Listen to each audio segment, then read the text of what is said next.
show. So we've chosen to stick more to the movie universe, but what we loved so much about the book is the way it tells the story. You get a picture of this entire war, this period in history, through the eyes of many different people all around it. So we've gone for a similar thing with the game. I love that. Yeah. So we have, in the release, the initial release, we have 3 episodes, and each episode deals with a different group of survivors. So there's 12 characters in total in the game. That's fantastic. All playable. And we've got an episode in Moscow, Russia. We've got an episode in Jerusalem, Israel, and an episode in New York City. Oh, that makes me so excited. I have to explain. I'm so excited because these are very, very pivotal moments in the book that take place in the places you've mentioned. Yeah. So I'm really looking forward to seeing what you've set in those locations. Cool, good. Now this game is 4-player co-op. Yes. And anytime that something else has a byline that's similar to another game, it gets compared to it. So Left 4 Dead 2, or Left 4 Dead and Left 4 Dead 2, the series, is also 4-player co-op with zombies and that kind of stuff. Yeah. Tell us the difference so this game makes. You've mentioned the similarities, 4-player co-op and zombies. Yep. Beyond that, we've gone a very different direction. As I've already said, we deal with massive numbers of zombies in this game. So you'll be facing 500 at a time, with just 4 of you holding out against them. It's third person as well.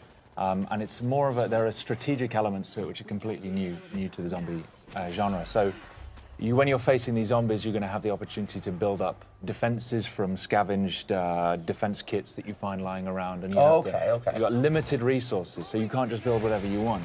Okay. So you've got to think on your feet, grab what you have, and then place it around the environment as best you can. And then grab heavy weapons and just face massive numbers as they come pouring in. Some environments are closed, and so you want to use them in a certain way. Other environments, there's a scene in Moscow, a huge frozen river right outside the Kremlin, completely undefendable, and you've got to do what you can to hold your ground. So what kinds of and weapons? no pills in our game. No pills? Yeah. How about puke? Yeah, no comment.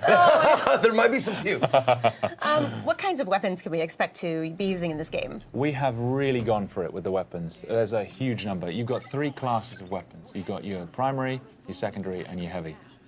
Primary weapons, we've got something for everybody. We've got assault rifles, we've got shotguns, we've got sawn-off shotguns, we've got crossbows with exploding tips, no less. And we've got SMGs, a variety of different of those weapons. Secondaries, we've got silenced pistols, sawn-off double-barrel shotguns, and then heavy, we've got rapid-fire combat shotguns, RPGs, heavy machine guns. We've gone for as much as we possibly can. You actually, with your cadence, your speech pattern, and your accent, you sound like you could be a nefarious weapons dealer. You opened the trunk and you were just listing off all the stuff you have for sale and stuff. Yeah. Nice work. Have you seen that scene in Taxi Driver where he goes to buy a gun? He's like, "It's a very nice gun. I got this gun here. I got this." That's me now. Nice. All right. I'll be Travis Bickle. Okay. That's scary, but yeah. Okay. Let's do it. All right. So the hordes of zombies in this game, I think it's very, very unique because, like in the movie, they're going to just be constantly running over each other, and that means that they could be piling on top of each other and then running over the pile. So they'd be able to maybe possibly reach you on the second floor, where you think you're perfectly safe. Oh yeah. So I think that's a really interesting thing to bring to this genre, especially. I mean, we're pretty much getting used to fast zombies. You can see right there, they're actually pyramiding up now. There it is. Oh my God. And climbing the walls. To me, that is terrifying. If I was playing this game, I don't know. Well, it's great because the guys have put such an enormous amount of work into the physics system that governs those zombies and how they move. And so you're never safe anywhere. There's nowhere to hide. They will climb the walls, they'll climb over buildings. And actually, when we were designing the zombies, we put a lot of thought into the psychology of the zombie. Because, of course, they have no fear. They're not like another enemy where you can break their morale. They're not afraid of their own, they're not afraid of injuring themselves. So if they see you, they will throw themselves from the rooftops. They will climb through burning cars. They'll do anything to get to you, and they won't stop. No, that's one of the awesome things that we're talking about before we got on stage here was the zombie AI and how they work and stuff like that.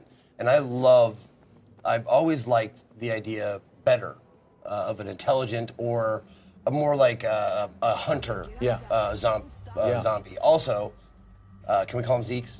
We can call them Zeeks. By the way, zombies are sometimes called Zeeks in this game, and in the books and the movies and stuff. So let's call them Zeeks from now on. You heard it here.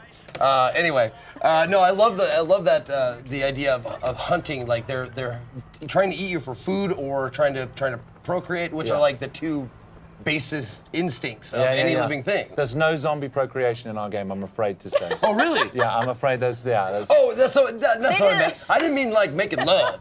Okay. I meant like biting and turning. Transmission. Okay. That's what I meant. Okay, right. I see. Okay. Get your mind out of the gutter, man. Come on. Like, what can I do? Oh my goodness. No, do they? Because it looks like they flow like a ant hive. Yes. Or ant hive. Ant colony. Yeah, there you go. an ant colony, yeah. An ant hive, whatever. Yeah, sure. Let's make some metaphors. Sure. But yeah, it looks like they like work like that. Like they swarm. They're not just 500 kind of independent individuals. They respond as a swarm, and so they will move and flow, not just with. I mean, when they see you, they'll move towards you the best way they can. But if there's a wall in the way, they'll pyramid up and try and get over the top of each other and over the edge. But also, a lot of them, if you shoot them and they collapse in front of you, the ones behind will just trample over the top of them. Just to get to you. Exactly, just to get to you. And I can tell you, when you're standing there and the only thing you've got is you've run out of primary ammo and you've just got your silenced pistol and you've got 300 zombies coming towards you, it's pretty damn scary. Yeah.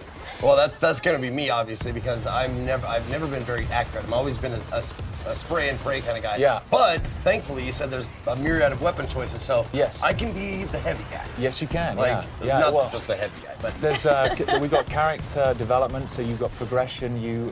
And as you build up experience, you can develop your character. You specialize in a class. You have a skill tree. You've got weapon progression as well, so you're customizing your weapons and building up on that. So there's just so much room for growth in the game. Can you tell us more about the characters? Are these player created or are these specific characters that you've written? Yeah, so we've written these characters. We've put a lot of thought into their backstories. What I like so much about the book is there's a lot of normal people who survived in the war because of characteristics they already had. We've gone down the same route. So in the New York episode that we're demoing, you've got Arnetta Larkin, who she's a woman. She's doing cable rigging for a power company. And she's just trying to get home to her kids to see if they're still alive. We've got Tashawn Collins, who is a firefighter, was a firefighter. We've got This will be the plague with which the Lord shall strike all men.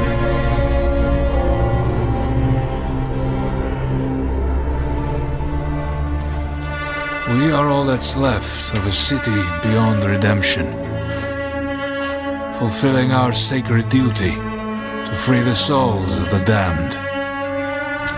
Good to go up here! Mindset. That should hold. Father, forgive us.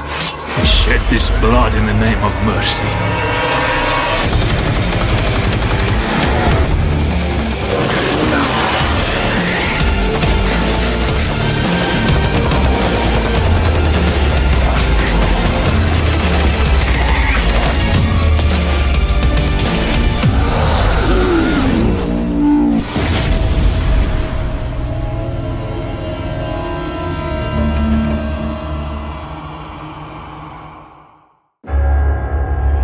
We thought the wall would stop them. We hoped the cold would freeze them. We thought the army would crush them. But nothing worked. We're all alone.